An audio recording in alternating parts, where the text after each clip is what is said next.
I realized that Sunday that he's asking me to fill in this space, it was Father's Day. And for some, Father's Day is great, and for others, some of us has passed that we kind of wish we had our Father's Day. Amen. So before we moved to Graceville, I want to say maybe about maybe a year before we moved to Graceville, my biological father had passed away. And I really didn't know him, but I knew of him, had conversations with him, you know, but I didn't really get to know who he was until he died.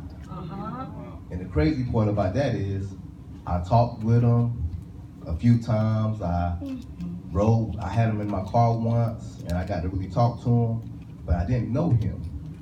So when he passed away, I really thought, you know, I wouldn't feel no emotions. But as he passed away, I broke down, and I'm trying to figure out, why am I crying? Why is this hurting me? And I realized that my mom had gave me his middle name, his last name, and when he died, a part of me died that I never knew. So it hurt me to say, you know, I wish I would have got to know him, so maybe I would know who I was. And a lot of times we're looking for our identity. And the men today and young men today are going through identity crisis. Not just the men, but women as well. Amen. So with that being said, I found out that one of the things he loved was hearing Martin Luther King Jr. speak. And I loved that too. And I was like, whoa, I didn't know that. And then I found out that he graduated. I knew he had a degree, but I didn't know he graduated from FAMU. And that was just something small, but I never knew that until I read it on his obituary. So that's kind of crazy that the things that I learned at the bottom, I read it on his obituary. Amen. So with that being said, today, I'm not saying it's hard to preach on Father's Day. A lot of Father's Day, I kind of skip Father's Day, just because of the fact that I didn't have my biological father, and I'm not a father, so I feel like I'm not of value. So when I look at this parable that Jesus teaches, he's talking about two of his sons, two sons and a father, where the one son takes everything that he has and leaves.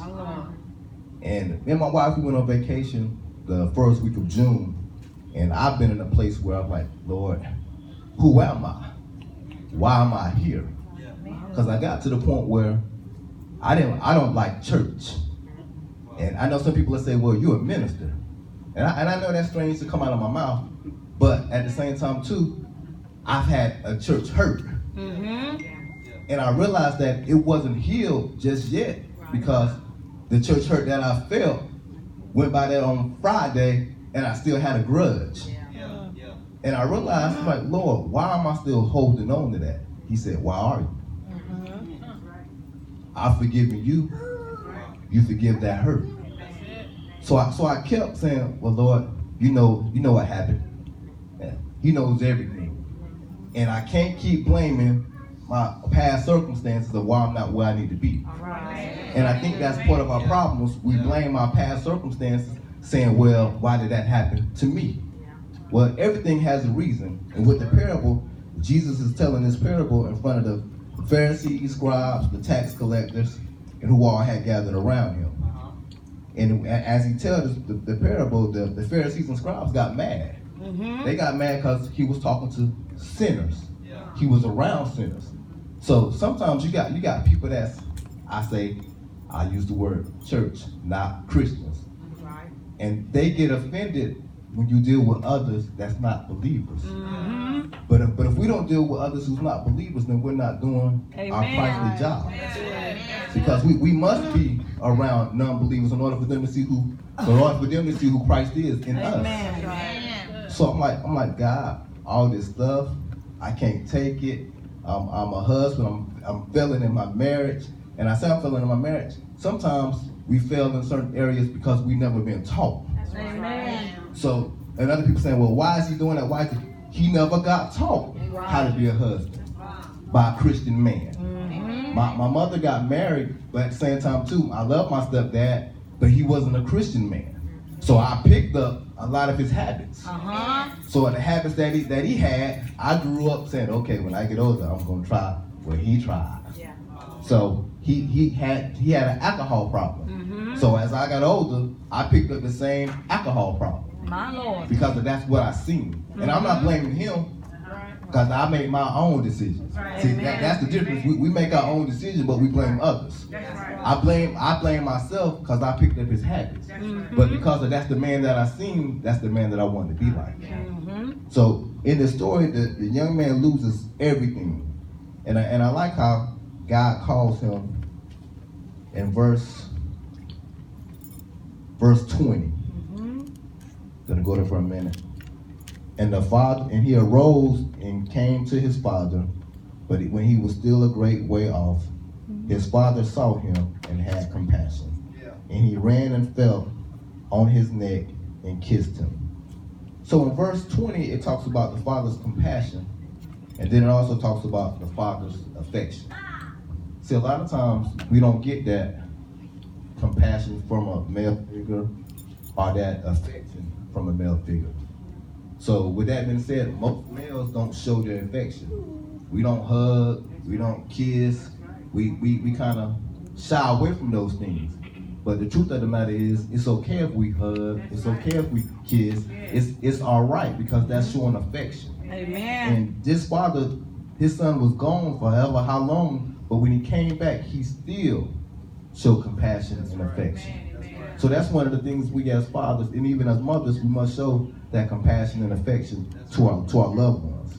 And then 2 and 3, well, I say 2 and 3, and then it says he provided. Verse 22, but the father said to his servants, bring out the best robe and put it on him, and put a ring on his hand and the sandals on his feet. Even after all what he's done, it doesn't say that, even though this is a parable, he still doesn't say, the father said, son, why you didn't listen to me?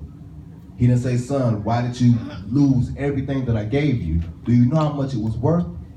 But it wasn't that it wasn't worth anything. The man valued his son versus the things. And even as I go back, I kind of skipped that. But the first parable was about a sheep. And the shepherd lost his sheep. And he went back and found his sheep. His sheep was valuable to him. And then the second parable was about a woman losing a coin. And the woman found her coin. That coin was valuable to her. So with this parable, he's letting us know that even though his son had left, and even though, and it don't even speak that he went looking for him. It said he arose and he seen him. So evidently he just waited, but he was waiting on his son. So he had compassion that he was waiting. So it's like Christ. He's not gonna make us come to him, but he's sitting there watching and waiting, saying, come on, son, come on, daughter. I'm waiting on you. So whenever you get ready, I'm always here. And I look at my own personal life. I felt as if, Lord, I'm not valuable. I'm not worthy of your calling. I'm not worthy to do what you called me to do because of my sin. But the Lord is saying, son, I called you. It wasn't that you was worthy anyway. It's because of my grace and my mercies that I applied on you. So no matter how high we get or how low we get, we got to always remember that it's by God's grace we are who we are, and not because of who we think we are. So I've been trying to figure out, Lord, I'm a coach. Lord, I like to minister your word, but who am I? And the Lord had to show me that you're my son. You're a Christian, you're a believer. So anything after that is just after. But the first thing is you are my son, and you are a believer. So don't worry about I'm not saying don't worry about what you're called to do, but what I'm saying is that always remember who you are. And sometimes we get lost. So when the son came back, the father reminded him when he gave him the robe, the sandals, the ring, he reminded him that he is his son. But he said that the son wanted to come back as a hired servant. That ain't what the father was looking at. The father was saying, you my son, you my baby boy, so come on back. So after he gave him the ring, the robe, and the sandals, he called for the friends, the people to cook a fatted calf. Not only that, he called for a celebration. So not only did he allow the son to come back, he showed him compassion, love, he fed him, and he celebrated him in front of people. And that's one of our problems that I see, even myself for me personally. We don't celebrate people. We take them for granted. And we say, well, God, what about, I think the problem is we start thinking about, Lord, what about me? So instead of saying, Lord, what about me? Lord, let me celebrate them even in the midst of what I'm going through. Because we look at saying, Lord, I want mine now, but I think about it. If the Lord would have given me some of the things I asked for, I probably would have blew them. That's right. I wasn't ready for it. That's right. So at the end of the day, why am I stressing and getting upset because I don't have it? When I know deep down and well, if I got it, I'll blow it anyway. Amen. So when I was gone, I was like, man, Lord, I used to be so close to you. Distanced myself from the church and mainly my relationship. See, a lot of people think that just because you go to church, you got a relationship with Christ. That doesn't mean anything. It's like when I used to go to the club, it was just something I went to. So it didn't have no meaning. But with God, going to church, we need to have a relationship. Amen. And my relationship had fallen off so far to the point where I just thought about quitting it. Quit Christ. Saying, Lord, man, this ain't even worth it. All what I'm going through, the things ain't adding up. I just quit. You can have it all. I just go back to my old lifestyle. And at that point, when we was gone a little week, I realized that that's not what God called me to do. I actually needed a vacation. I needed that week to come to my senses. It talks about in the story where the son came to his senses.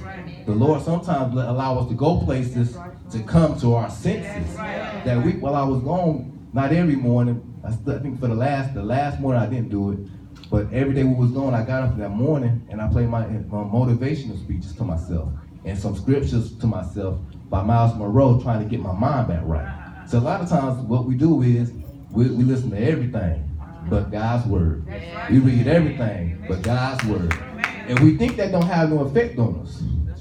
Trust me, it do. Beyonce got this one song, I can't think of the name of it right now. My wife knows, but I had been playing it in the house a couple weeks back. I can't think of the name. You don't remember the name?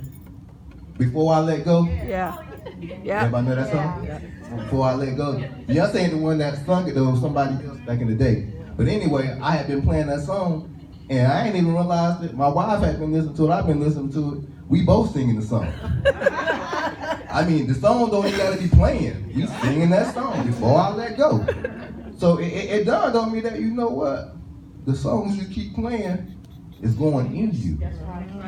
So it's having an effect on you because you're thinking about this song. So I had to start to say, you know what? I might need to start playing me some new music. So lately I've been trying to get my head back and my mind and my spirit back right and play the right music to keep me in tune with God. And I mean, I'm not saying there's nothing wrong with that music. There's nothing wrong with it. But if that's all you listening to, now that's a problem. So I'm like, God, just help me get back focused. So I was thankful for the vacation. We normally go on vacation, we do some of everything. This vacation, we kind of just rested. And we needed that. We needed that to get our bodies right and our minds right. So I was thankful for the vacation. But as I think about the son, it seemed like he went on vacation. A long vacation, far off. But he came to his senses and came back to his father, and the father showed him love. Amen. And that's really what it's all about, us showing love. And not bringing up people's past. See, we got to get over what they've done to you in order to love them. Because if we can't, we're going to hold a grudge. We're going to always look at them and say, you know what? I remember what he or she did to me. Even if they apologize, we still kind of like, well, I ain't going to get too close because I remember last time you burnt me. I remember last time you hurt me. But God wants us to break that barrier because we must have relationships. And because some of us have had broken relationships or non-existent relationships, we struggle with building some. So I always say I don't got no friends, but truth be told, maybe the reason why I got a lot of friends is because I haven't shown myself friendly. So maybe it ain't the people, maybe it's just me.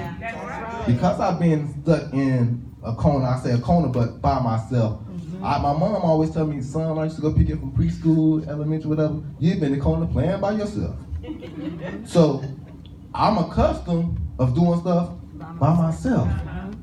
So now I gotta learn how, as a grown man, break what I'm used to and be more effective with others, because we can do a lot of things with one person, but just imagine what 2, 3, 4, 5 can do together. So I had to say, Lord, well, remove some of my selfishness And that's all it is. That's just the truth about it.